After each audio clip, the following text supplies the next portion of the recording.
As 5 leis de ouro. 1. O ouro vem de bom grado e numa quantidade crescente, para todo homem que separa não menos de 1/10 de seus ganhos, a fim de criar um fundo para o seu futuro, e o de sua própria família. 2. O ouro trabalha diligente e satisfatoriamente para o homem prudente que, possuindo, encontra para ele um emprego lucrativo, multiplicando-o como os flocos de algodão no campo. 3. O ouro busca a proteção do proprietário cauteloso, que o investe de acordo com os conselhos de homens mais experimentados em seu manuseio. 4. O ouro foge do homem que o emprega em negócios ou propósitos com que não está familiarizado, ou que não contam com a aprovação daqueles que sabem poupá-lo. 5. O ouro escapa ao homem que o sujeita a ganhos impossíveis, ou que dá ouvidos aos conselhos enganosos de trapaceiros e fraudadores, ou que confia em sua própria inexperiência e desejos românticos na hora de investi-lo. Essas são as 5 leis de ouro gravadas por meu pai na tabuinha. Proclamo-as tão valiosas quanto o próprio ouro, como ficará demonstrado pela continuação de minha história. Ele então encarou o pai. Contei-lhe a respeito da grande pobreza e o desespero que minha inexperiência me trouxe. Entretanto, não existe nenhuma sucessão de infortúnios que não chegue ao seu fim. No meu caso, isso aconteceu quando consegui um emprego como chefe de um grupo de escravos, que trabalhavam na nova muralha externa da cidade. Usando o meu conhecimento da primeira lei de ouro, economizei uma moeda de cobre dos meus primeiros vencimentos, acrescentando a ela, sempre que possível, uma moeda de prata. Era um procedimento lento, pois eu tinha de fazer despesas pessoais. Gastava de má vontade, admito, porque estava determinado a ganhar, antes de completados os 10 anos, muito mais dinheiro do que aquele que o senhor, meu pai, me havia concedido. Um dia, o chefe dos escravos, de quem me tinha tornado amigo, disse: "Você é um jovem econômico que não gasta temerariamente o que ganha. Tem procurado guardar dinheiro?" "Sim", respondi-lhe, "meu desejo é juntar o suficiente para repor aquele que meu pai me deu e que perdi." "Posso garantir-lhe que se trata de uma ambição meritória. Sabia que o dinheiro que você está economizando pode trabalhar para você e ganhar muito mais? Ai de mim! Tive uma experiência bastante amarga, pois todo o ouro de meu pai escorreu como água, e tenho muito medo de que o meu vá pelo mesmo caminho. Se tiver confiança em mim, eu o ensinarei a lidar de modo lucrativo com o dinheiro", disse ele. "Dentro de 1 ano, a muralha externa terá sido terminada, e estará pronta para receber os grandes portões de bronze que serão erguidos em cada entrada, a fim de proteger a cidade contra os inimigos do rei. Em toda Nínive não existe metal suficiente para fazer esses portões, e o rei ainda não pensou em providenciá-lo. Eis o meu plano: um grupo de nós juntará o dinheiro que temos, para organizar uma caravana às minas de cobre e estanho, muito distantes, e trazer a Nínive quantidades imensas de metal. Quando o rei ordenar a fabricação dos portões, nós sozinhos poderemos fornecer o metal a um preço que o soberano não se recusará a pagar. Se o rei não quiser comprar diretamente de nós, mesmo assim ainda teremos o metal, que poderá então ser vendido a um preço bem mais alto." Em seu oferecimento reconheci uma oportunidade para aplicar a terceira lei e investir minhas economias sob a orientação de um homem sábio. Não fui desapontado. Nosso grupo foi bem-sucedido, e meu pequeno depósito de ouro cresceu bastante com a transação. Com o tempo, fui aceito como um membro desse mesmo grupo em outros empreendimentos. Eram homens de tirocínio para os negócios. Discutiam minuciosamente todos os planos levados a seu exame, antes de se lançarem a qualquer empresa. Protegiam o principal contra todas as eventualidades, e não se metiam em nada em que o dinheiro investido não pudesse ser recuperado. Iniciativas malucas como a do cavalo de corrida, ou a da expedição pelos mares, em que eu tinha entrado devido à inexperiência, não teriam sido sequer consideradas por eles. Eles teriam percebido imediatamente sua fragilidade. Através de minha associação com esses homens, aprendi a investir com segurança e a garantir um retorno lucrativo para o meu dinheiro. À medida que os anos passavam, meu tesouro crescia rapidamente. Já tinha conseguido juntar muito além de tudo quanto perdera. Devido a meus infortúnios, tentativas e êxitos, pude repetidas vezes, meu pai, provar a sabedoria das 5 leis de ouro, e ver em cada um desses momentos como estavam certas. Para quem não conhece essas leis, o dinheiro não aparece tão frequentemente, e quando aparece, vai rapidamente embora. Já para aqueles que não hesitam em utilizá-las, o dinheiro aparece, e trabalha para eles como um escravo. Nomazir parou de falar e acenou para um escravo no fundo da sala. O escravo trouxe para frente, um de cada vez, 3 pesados sacos de couro. Nomazir pegou um deles e colocou-o no chão, diante de seu pai, dirigindo-lhe estas palavras: O Senhor me deu, quando há 10 anos deixei sua casa, um saco com moedas de ouro, ouro da Babilônia. Pois aí está, como devolução, um saco com moedas de ouro de Nínive de igual peso. Uma troca equivalente, como todos concordarão. O Senhor me deu também uma tabuinha de argila gravada com palavras sábias. Em seu lugar, aí estão esses 2 outros sacos com moedas de ouro. Assim dizendo, tirou-os das mãos do escravo, e do mesmo modo, colocou-os no chão diante do pai. Penso provar com isso, meu pai, que considero seus conhecimentos muito mais valiosos que o seu ouro. Mas, ainda assim, quem poderia aquilatar em moedas de ouro o valor da sabedoria? Sem sabedoria, o ouro pode ser rapidamente perdido pelos que o têm, mas com sabedoria, o ouro pode ser adquirido pelos que não o têm, como podem provar sobrejamente estes 3 sacos de ouro. Além disso, sinto a mais profunda satisfação, meu pai, em estar diante do Senhor e poder dizer que, devido à sua sabedoria, fui capaz de tornar-me rico e respeitado entre os homens. O pai pôs afetuosamente sua mão sobre a cabeça do filho. Você aprendeu bem suas lições, e me sinto realmente feliz por ter um filho a quem possa confiar minha riqueza. Calabab terminou sua história e olhou interrogativamente para os ouvintes. Que sentido tem para vocês a história de Nomazir? Perguntou ele. Quem entre vocês pode comparecer diante do pai ou do sogro, para prestar contas de uma boa administração de seus ganhos? Que não pensariam esses veneráveis homens se lhes dissessem: viajei muito, aprendi muito, trabalhei muito e ganhei muito, mas ai de mim, não consegui juntar muitas moedas de ouro. Despendi algumas sabiamente, outras tantas esbanjei loucamente, além das que perdi de modo insensato. Ainda pensam tratar-se de um capricho do destino, que alguns homens tenham muito ouro, enquanto outros não têm nada? Pois estão errados. Os homens têm muito dinheiro quando conhecem as 5 leis de ouro, e sabem empregá-las. Por ter aprendido e empregado bem essas 5 leis em minha juventude, hoje sou um rico comerciante. Não acumulei minha riqueza devido a um passe qualquer de mágica. A riqueza que chega muito rápido vai embora da mesma maneira. A riqueza que promove gozo e satisfação para seu proprietário, constrói-se gradualmente, porque é uma criança nascida do conhecimento e da persistência. Ganhar dinheiro é um peso fácil de carregar para o homem consciencioso. Ter paciência para com o fardo, ano após ano, acaba por levar à realização. A observância das 5 leis de ouro traz sempre uma bela recompensa. Cada uma dessas 5 leis é rica de sentido, e temendo que não tenham sido suficientemente assimiladas durante minha breve história, faço questão de repeti-las. Conheço-as de cor, porque em minha juventude pude ver o quanto eram valiosas, e não sosseguei enquanto não as retive na memória palavra por palavra. A primeira lei de ouro. O ouro vem de bom grado, e numa quantidade crescente para todo o homem que separa não menos de 1/10 de seus ganhos, a fim de criar um fundo para o seu futuro, e o de sua própria família. Todo homem que separar religiosamente 1/10 de seus ganhos, e investi-los sabiamente criará um considerável fundo, que não somente lhe trará um vultoso rendimento futuro, como também protegerá sua família depois que os deuses o chamarem para o mundo da escuridão. A lei afirma igualmente que o ouro vem de bom grado para tal homem.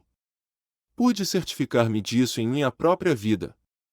Quanto mais ouro acumulei, mais prontamente ele veio até mim em quantidades crescentes. As moedas de ouro que economizei ganham ainda mais moedas, como acontecerá com vocês mesmos, e seus lucros continuam ganhando. Esse é o resultado da primeira lei. A segunda lei de ouro. O ouro trabalha diligente e satisfatoriamente para o homem prudente que, possuindo, encontra para ele um emprego lucrativo, multiplicando como os flocos de algodão no campo. O ouro realmente é um trabalhador bem disposto. Está sempre ávido por multiplicar-se quando a ocasião se apresenta. Para o homem que conserva separada uma determinada quantidade de ouro, sempre surgem oportunidades para um empreendimento lucrativo. À medida que os anos passam, ele se multiplica das maneiras mais surpreendentes. A terceira lei de ouro. O ouro busca a proteção do proprietário cauteloso, que o investe de acordo com os conselhos de homens sábios em seu manuseio. O ouro realmente busca a proteção do proprietário cauteloso, e aborrece a companhia do insensato. O homem que procura o conselho dos mais sábios no manuseio do dinheiro, aprende cedo a não pôr em risco seu tesouro, mas preservá-lo em segurança e gozar com satisfação seu crescimento. A quarta lei de ouro. O ouro foge do homem que o emprega em negócios ou propósitos, com os quais não está familiarizado ou que não contam com a aprovação daqueles que sabem poupá-lo. O homem que tem moedas de ouro, mas não é hábil em seu manuseio, depara-se muitas vezes com situações aparentemente lucrativas. São a miúde prenhes de perigo de perda, e quando bem examinadas por homens sábios, revelam pequena possibilidade de lucro. Por isso, o inexperiente que possui ouro e confia em seu próprio juízo, e investe seu capital em negócios ou propósitos com os quais não se acha familiarizado, comete muitos erros e paga com seu tesouro pela falta de tarimba. Sábio, aliás, é aquele que investe o seu dinheiro de acordo com o conselho dos homens acostumados a lidar com finanças. A quinta lei de ouro. O ouro escapa ao homem que o sujeita a ganhos impossíveis, ou que dá ouvidos aos conselhos enganosos de trapaceiros e fraudadores, ou que confia em sua própria inexperiência e desejos românticos na hora de investi-lo. Propostas fantasiosas, que impressionam como as histórias de aventuras, sempre ocorrem ao novo proprietário de ouro. Elas surgem para dotar seu tesouro com poderes mágicos, que o capacitarão a fazer ganhos impossíveis. Observem, porém, os homens sábios, pois eles conhecem verdadeiramente os riscos que se ocultam por trás de todos os planos, para fazer grande riqueza rapidamente. Não esqueçam dos homens ricos de Nínive que não admitiam qualquer coisa, que pusesse em risco o principal ou não trouxesse em si mesma a certeza de lucro. Aqui termina minha história sobre as 5 leis de ouro. Ao contá-la, espero ter passado para vocês os segredos de meus próprios sucessos. Não há realmente segredos, mas verdades que todo homem deve primeiro aprender, e então seguir quem deseja sair da multidão, a qual, como aqueles cães distantes, tem de se preocupar todos os dias com a alimentação. Amanhã entraremos na Babilônia. Olhem! Vejam o fogo perene que arde acima do templo de Bel. Já estamos perto da cidade de ouro. Amanhã vocês terão dinheiro, o dinheiro a que têm direito pelos seus serviços tão lealmente prestados. 10 anos depois desta noite, o que terão a contar sobre esse dinheiro? Se houver entre vocês quem, como Nomazir, venha a usar uma parte de seu dinheiro para tentar conseguir por si mesmo uma posição social, e a partir daí, deixar-se guiar pela sabedoria de Arcade, se depois de 10 anos a contar de agora, for um apostador seguro, como o filho de Arcade, esse alguém será então rico e respeitado entre os homens. Nossas ações sensatas acompanham-nos através da vida, para nos dar prazer e ajudar-nos. Do mesmo modo, nossas ações insensatas nos seguem para nos causar prejuízos e atormentar-nos. Ai de mim, elas não podem ser esquecidas. Na primeira fila dos dissabores que nos perseguem, estão as recordações das coisas que devíamos ter feito, das oportunidades que vieram até nós apenas para testemunhar nosso pouco caso. Ricos são os tesouros da Babilônia, tão ricos que nenhum homem seria capaz de estimar seu valor em moedas de ouro. A cada ano tornam-se mais ricos e mais valiosos. Como os tesouros de qualquer terra, eles são uma bela recompensa para homens de iniciativa, que resolvem garantir sua justa partilha. Na força de seus próprios desejos acha-se um poder mágico. Guie esse poder com o seu conhecimento das 5 leis de ouro, e assim poderão compartilhar os tesouros da Babilônia. O emprestador de dinheiro da Babilônia. 50 moedas de ouro. Nunca antes na vida tinha Rodan, o fabricante de lanças, carregado uma quantia dessas em seu alforje de couro. Descia a estrada real cheio de contentamento, depois de ter deixado o palácio do soberano mais liberal do mundo. As moedas tilintavam agradavelmente à medida que o alforje, preso ao cinturão, balançava a cada passo, a música mais divina que já tinha ouvido. 50 moedas de ouro. Tudo seu. Mal podia acreditar em sua boa sorte. Quanto poder nesses discos tilintantes!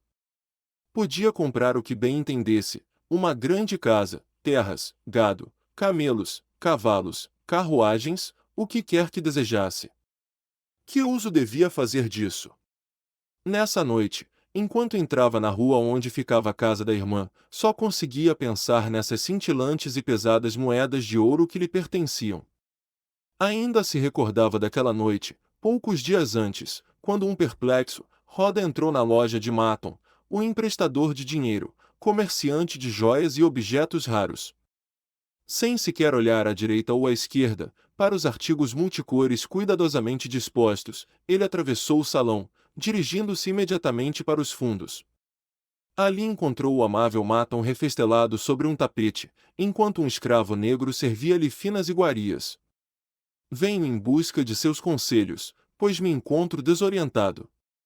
Roda mantinha-se impassível, de pé, com o peito cabeludo aparecendo pela abertura do casaco de couro.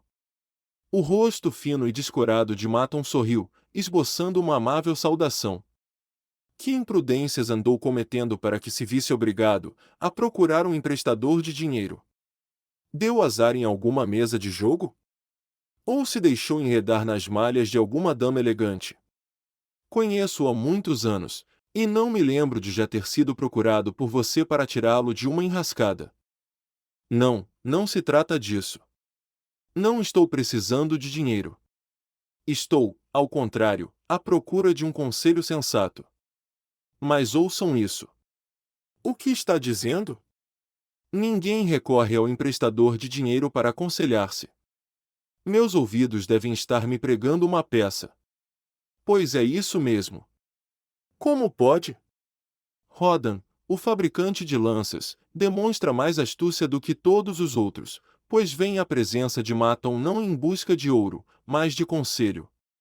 Muitos homens me procuram a fim de que lhes consiga dinheiro suficiente para pagar por suas loucuras, mas até onde sei ninguém ainda veio até aqui atrás de um conselho.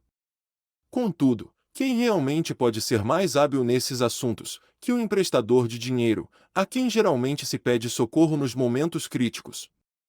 Você comerá comigo, Rodan, continuou ele. Será meu convidado esta noite.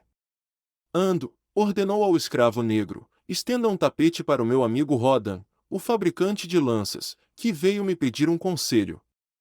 Ele será meu honrado conviva. Traga-lhe bastante comida e reserve-lhe a maior taça da casa. Escolha o melhor vinho, que ele bem o merece. Agora me diga quais são seus problemas. Trata-se de um presente do rei. Um presente do rei? O rei o presenteou com algo que acabou se transformando num problema para você? Que tipo de presente? Por ter ficado muito satisfeito com um desenho que lhe apresentei, para uma nova ponta das lanças da Guarda Real, nosso soberano me deu de presente 50 moedas de ouro, e agora me acho totalmente desorientado. Tenho sido quase a todo instante intimado por aqueles que gostariam de compartilhar essa riqueza comigo. É natural, os homens sempre querem mais ouro do que têm, e gostariam de ver aquele que o ganha facilmente dividi-lo com eles.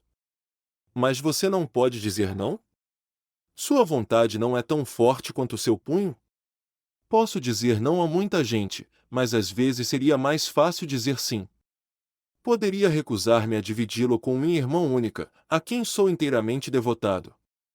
Certamente sua própria irmã não pensaria em privá-lo do gozo de sua recompensa. Mas é em consideração a Araman, seu marido, que ela gostaria que se tornasse um rico comerciante. Ela acha que ele nunca teve uma chance, e me implora que lhe empreste esse dinheiro, a fim de que ele possa tornar-se um próspero comerciante, pagando-me então a partir de seus lucros. Meu amigo, comentou Maton, esse é um belo assunto para uma discussão. O ouro traz para o seu possuidor responsabilidade e uma nova maneira de agir com os companheiros. Traz o medo de perdê-lo e até de ser enganado. Traz uma sensação de poder e disponibilidade para praticar o bem. Pode ainda fazer com que suas melhores intenções lhe arranjem belas dificuldades. Nunca ouviu falar daquele fazendeiro de Nínive, que podia entender a linguagem dos animais? Acho que não, pois não é realmente o tipo de história que os homens gostam de contar a uma pessoa ocupada com a fundição de bronze. Mas quero contá-la a você para que saiba que pedir emprestado e emprestar significa muito mais do que o simples fato de o ouro passar das mãos de uma pessoa para as mãos de outra. Esse fazendeiro, que podia entender a conversa que os animais mantinham entre si, demorava-se toda a noite no quintal da fazenda justamente para ouvir o que eles diziam. Uma noite, ele ouviu o cavalo queixando-se ao asno dos rigores de sua sorte, trabalho puxando o arado da manhã à noite. Por mais quente que esteja o dia, por mais cansadas que se sintam minhas pernas, por mais que o laço esfole meu pescoço, sou obrigado a dar conta do recado. Você, entretanto, é uma criatura que tem suas horas de descanso. Você é forrado com mantas multicores, e não tem mais que carregar nosso amo aos lugares aonde ele deseja ir. Quando o homem não sai, você fica descansando e comendo a grama verde durante todo o dia. O asno, apesar de seus famosos coices, era um bom companheiro e simpatizava com o cavalo. Meu bom amigo, replicou ele, você realmente trabalha muito pesado, e eu gostaria de ajudá-lo. Por isso direi como pode fazer para ter um dia de descanso. Pela manhã, quando o escravo vier para amarrá-lo ao arado, deite-se no chão e solte os maiores gemidos que puder, para que ele diga que você se encontra doente e não tem condições de trabalhar. Assim fez o cavalo, e no outro dia o escravo saiu à cata do amo para comunicar-lhe que o cavalo estava doente, e não podia ser amarrado ao arado. Então, disse o fazendeiro, use o asno para fazer o serviço. Durante o dia inteiro, o asno, que só tinha querido ajudar um companheiro, viu-se compelido a dar conta da tarefa do outro. À noite, depois de desamarrado do arado, seu coração estava amargo, as pernas em frangalhos, o pescoço todo esfolado. O fazendeiro tinha permanecido no terreiro para escutar. O cavalo iniciou a conversa. Você é um bom amigo. Devido ao seu sábio conselho, pude descansar durante todo o dia. Enquanto eu, reclamou o asno, sou como toda essa gente de bom coração que começa por ajudar um amigo, e acaba sendo obrigado a fazer as tarefas dele. A partir de agora, você deve puxar como sempre o arado, pois ouviu o amo ordenar ao escravo que o leve para o açougueiro se você ficar doente de novo. Tomara que ele o faça mesmo, pois você é um companheiro preguiçoso. A partir de então não se falaram mais, aquele episódio tendo acabado com a amizade dos dois. Saberia me dizer a moral dessa história, Rodan? É uma boa história, respondeu Rodan, mas não percebo que moral pode haver. Não achava que você saberia. Mas existe, e é muito simples. Apenas isto: se deseja ajudar um amigo, faça-o, mas de modo que os fardos dele não sejam colocados sobre os seus ombros. Não tinha pensado nisso. É uma sábia moral.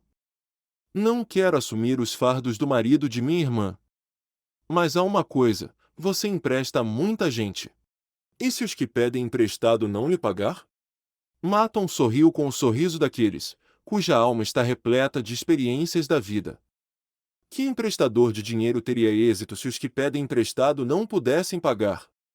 O emprestador não deve ser sensato e considerar cuidadosamente se seu ouro terá um desempenho proveitoso para o credor, e se voltará em maior quantidade para ele, ou se será devastado por uma pessoa incapaz de fazer um uso inteligente do dinheiro, deixando-o sem seu tesouro, e obrigando aquele que fez o empréstimo a um débito que não pode acertar?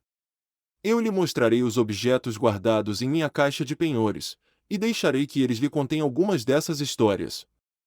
Ele trouxe para o aposento uma grande caixa forrada com pele de porco vermelha, e enfeitada com desenhos de bronze.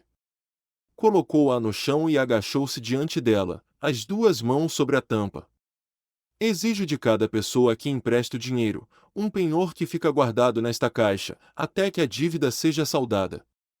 Quando pagam, devolvo, se nunca o fazem, fico com o penhor como uma permanente recordação daquele que não foi digno de minha confiança. Os empréstimos mais seguros, de acordo com as experiências que tive com minha caixa de penhores, são para aqueles cujos bens têm mais valor que o empréstimo que desejam. São donos de terras ou joias, camelos ou outras coisas que podem ser vendidas para amortizar a quantia em débito. Alguns penhores são joias mais valiosas que a dívida. Outros são documentos estabelecendo que, em caso de não pagamento, o devedor passa automaticamente para o meu nome uma determinada propriedade. Fazendo empréstimos dessa natureza, asseguro-me quanto ao retorno do meu capital mais os rendimentos, pois o empréstimo está baseado no valor dos bens. Em outra classe acham-se os devedores que têm capacidade para ganhar dinheiro. São como você, que trabalha ou presta um serviço em troca de uma remuneração. Eles têm algum tipo de renda, e se são honestos e não sofrem nenhum infortúnio, sei que posso contar com o pagamento do empréstimo, além dos juros combinados. Tais compromissos estão baseados no esforço humano. Temos ainda os que não possuem nada de valor, nem mostram capacidade para uma remuneração periódica. A vida é dura, e sempre existirá quem se veja derrotado por suas exigências. Aos empréstimos que lhes faço, ainda que tenha o cuidado de estabelecer quantias mínimas, minha caixa de penhores poderá censurar-me pelos anos vindouros, a menos que tais quantias sejam garantidas por bons amigos desses devedores, que os veem como pessoas honradas. Maton destravou o fecho e abriu a tampa. Rodan curvou-se avidamente para a frente. No alto da caixa, uma echarpe cor de bronze descansava sobre um pano vermelho. Maton pegou a echarpe e acariciou-a. Isto ficará para sempre em minha caixa de penhores, porque o dono já passou há muito tempo para a grande escuridão. Continuo guardando esta garantia mais como uma prova de sua própria recordação, pois ele foi um bom amigo. Fizemos muito bons negócios juntos até que, voltando de uma viagem ao leste, ele trouxe uma mulher para casar-se, uma mulher bonita, mas não como as nossas. Uma criatura encantadora. Ele gastou todo o seu dinheiro para satisfazer os desejos dela. Veio até mim em grande desespero, quando já se achava numa situação deplorável. Discutimos o assunto. Contei-lhe que o ajudaria a retomar seus próprios negócios. Ele jurou pelo grande touro, que estava disposto a fazê-lo. Mas não era o que estava escrito. Numa briga, ela enfiou-lhe uma faca no peito. E ela? Perguntou Rodan. Sim, claro, isto pertencia a ela. Ele apanhou o pano vermelho. Amargando um terrível remorso, a mulher atirou-se às águas do Eufrates. Esses 2 empréstimos nunca serão pagos. A caixa de penhores mostra-lhe, Rodan, que os seres humanos, sob a ação de fortes emoções, constituem um grande risco para o emprestador de dinheiro. Aqui, isto é diferente. Ele apanhou um anel de osso de boi. Isto pertence a um fazendeiro. Eu compro os tapetes de sua mulher.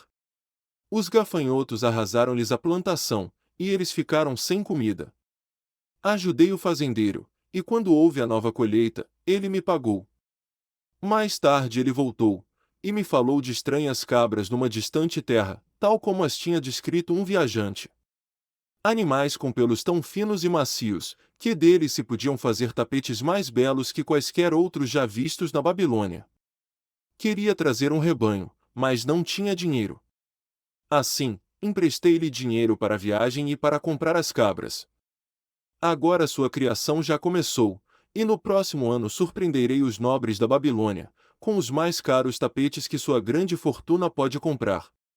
Em breve estarei devolvendo seu anel. Ele insiste em me pagar imediatamente. Alguns clientes fazem isso? Perguntou Rodan. Se pedem para propósitos que lhes tragam de volta o dinheiro, sim, mas, se pedem por causa de suas imprudências, é preciso ter cuidado, pois você pode acabar ficando sem o seu dinheiro. Fale-me sobre isto, solicitou Rodan, retirando da caixa um bracelete de ouro incrustado com joias de raro desenho. As mulheres agradam ao meu bom amigo, caçoou Maton. Ainda sou muito mais jovem que você, retorquiu Rodan.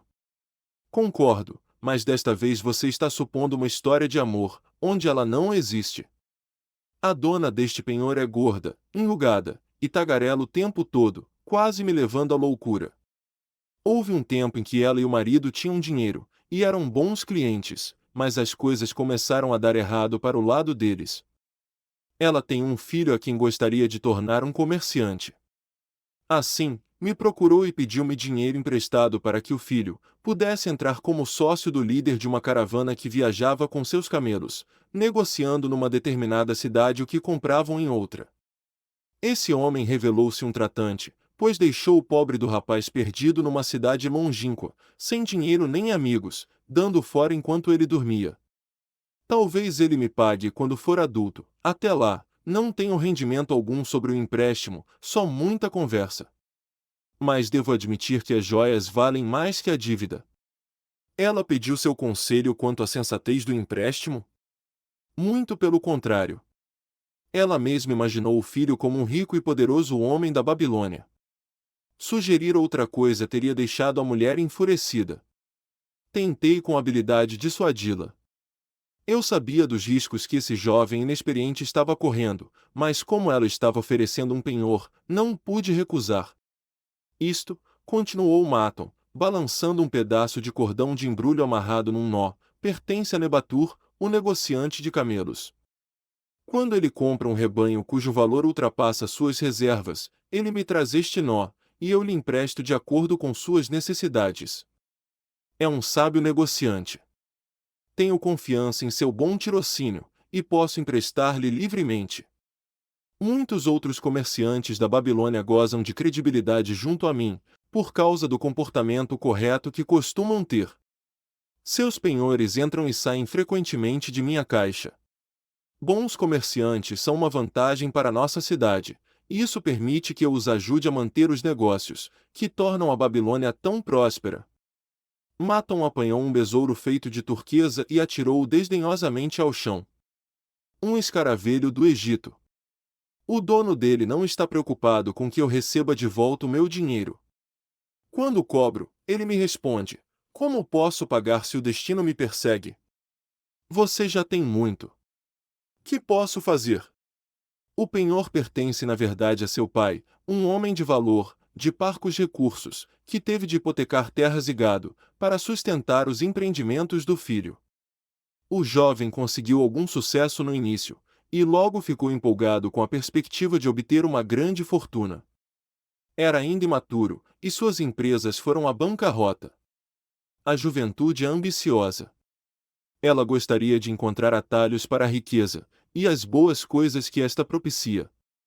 Para conseguir ficar rapidamente rico, o jovem é capaz de fazer empréstimos insensatos.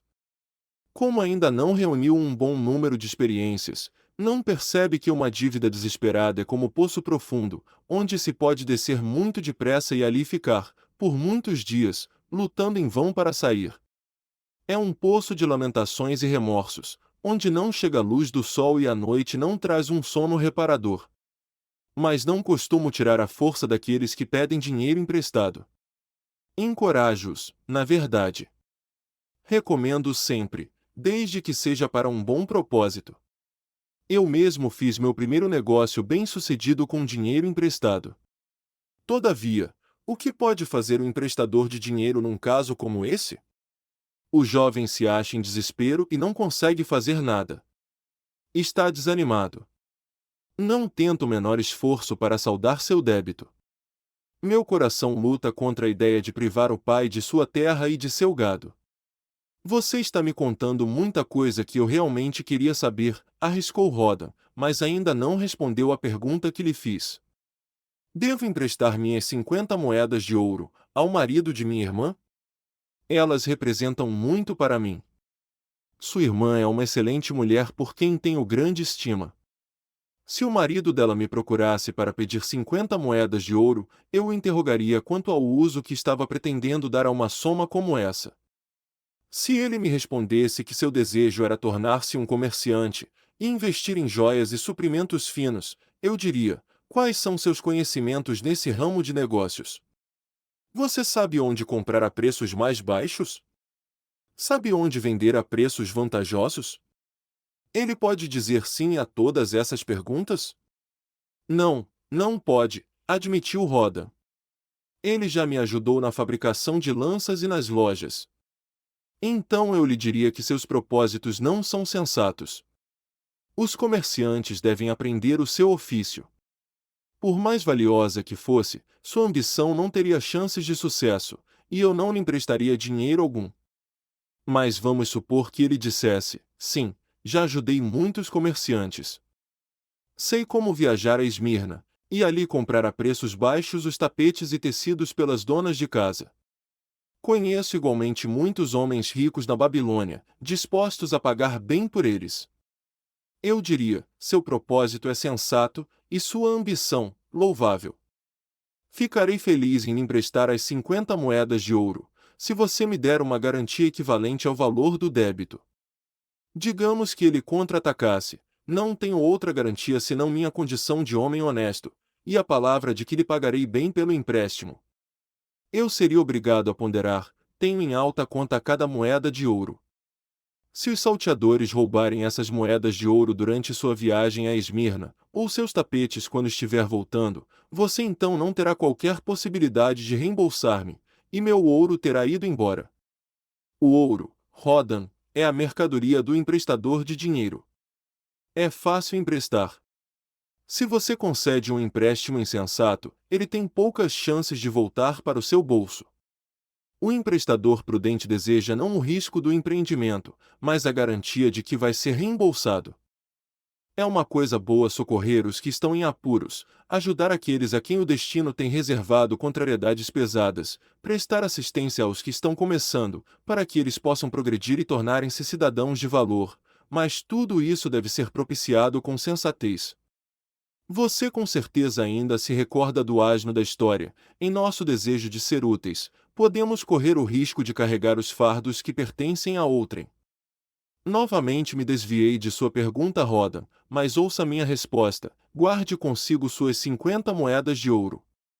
Aquilo que você ganha com o seu trabalho, e aquilo que lhe dão como uma recompensa pertencem a você, e ninguém tem o direito de compartilhá-los a menos que você mesmo tenha essa intenção. Se quiser emprestar seu dinheiro a fim de aumentar sua fortuna, faça-o com cautela e diversificando os clientes. Não gosto de dinheiro parado, mas menos ainda de dinheiro mal emprestado. Há quantos anos trabalha como um fabricante de lanças? 3 anos completos. Quanto guardou, sem contar o presente do rei? 3 moedas de ouro. Em cada ano trabalhado você deixou de adquirir boas coisas para economizar de seus vencimentos uma moeda de ouro? É como está dizendo. Então poderia economizar em 50 anos de trabalho 50 moedas de ouro por sua abnegação? Seria realmente uma vida inteira de trabalho. Acha que sua irmã desejaria acabar com as economias de 50 anos de trabalho, para que seu marido possa fazer uma tentativa na profissão de comerciante? Bem, nos termos que você está usando, não. Então vá até ela e diga-lhe: trabalhei todos os dias, exceto os de descanso, durante 3 anos, da manhã à noite, e recusando a mim mesmo muitas coisas que meu coração desejava. Minhas economias em cada ano de trabalho e renúncia não passam de uma moeda de ouro. Você é minha irmã favorita, e eu gostaria que seu marido encontrasse algo que lhe trouxesse bastante prosperidade. Se ele submeter a mim um projeto que pareça sensato e cabível, a meu amigo Maton, então lhe emprestarei de bom grado minhas economias de um ano inteiro, para que ele possa ter uma oportunidade de provar que tem condições de ser bem-sucedido. Faça isso, e se ele tiver dentro de si a alma dos exitosos nos negócios, não encontrará dificuldade em prová-lo. Se falhar, ficará devendo a você uma quantia que poderá pagar-lhe em pouco tempo. Sou um emprestador de dinheiro porque tenho mais ouro do que posso usar em meu próprio negócio. Faço com que esse excedente trabalhe para os outros e dessa forma produza mais ouro. Não posso me dar o luxo de correr o risco de perdê-lo, porque trabalhei muito e recusei a mim mesmo muitas coisas para ter condições de guardá-lo. Por isso, não o emprestarei mais, se não estiver certo de que ele se ache em boas mãos e que voltará para mim.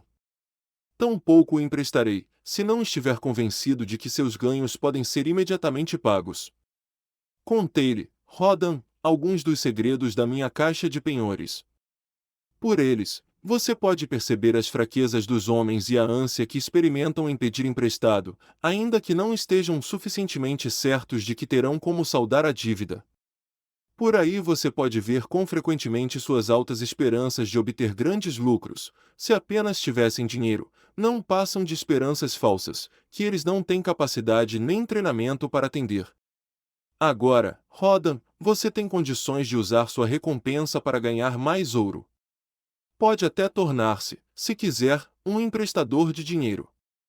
Se souber preservar adequadamente o seu tesouro, ele produzirá muitos lucros para você, e será uma rica fonte de satisfação e vantagens durante todos os dias de sua vida.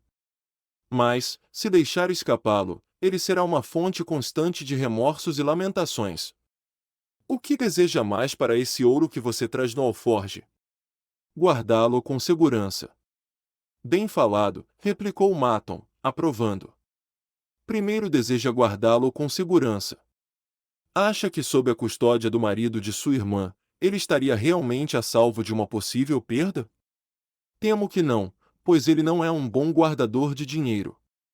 Portanto, não se deixe enlear por qualquer sentimento de obrigação em confiar seu tesouro a quem quer que seja. Se quiser ajudar sua família e amigos, busque outros meios que não o de arriscar a perda de seu tesouro. Não esqueça que o ouro consegue escapulir de modo inesperado, das mãos de todos aqueles que não sabem guardá-lo com inteligência. Consumir sua fortuna de maneira extravagante é o mesmo que deixar que os outros acabem com ela por você. Depois da segurança, o que deseja para seu tesouro? Que ele me faça ganhar mais dinheiro. Novamente fala com sabedoria. Ele foi feito para ganhar e crescer o máximo possível.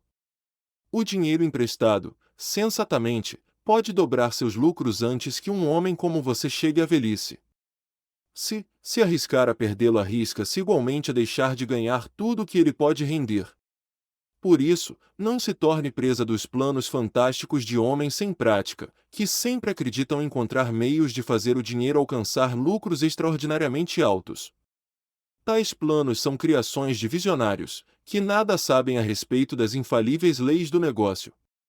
Seja moderado naquilo que espera ganhar, para que possa garantir e gozar de sua fortuna. Empregá-la sob a promessa de retorno usurário é um convite à perda. Busque associar-se a homens e empreendimentos cujo sucesso é estabelecido, para que seu tesouro possa ganhar livremente com a perícia deles, e ser guardado com segurança pela sabedoria e experiência deles. Assim, espero que você possa evitar os infortúnios, que acometem muitos dos filhos dos homens a quem os deuses decidiram por bem confiar alguma riqueza. Quando Rodan quis agradecer-lhe por seus sábios conselhos, Maton fez que não ouvira, mas ainda disse: o presente do rei lhe propiciará muita sabedoria. Se resolver guardar as 50 moedas de ouro, você precisará ser realmente cauteloso. Muitos usos o tentarão. Ouvirá muitos conselhos. Numerosas oportunidades de fazer grandes lucros serão oferecidas a você. As histórias de minha caixa de penhores devem lembrá-lo de verificar bem as possibilidades de retorno, antes de deixar que uma única moeda de ouro saia de seu bolso. Quando precisar de mais conselhos, venha me procurar. Eles são dados de graça. Antes de retirar-se, leia o que escrevi embaixo da tampa de minha caixa de penhores. Isso se aplica tanto a quem pede, quanto a quem empresta dinheiro. É melhor uma pequena cautela do que um grande remorso.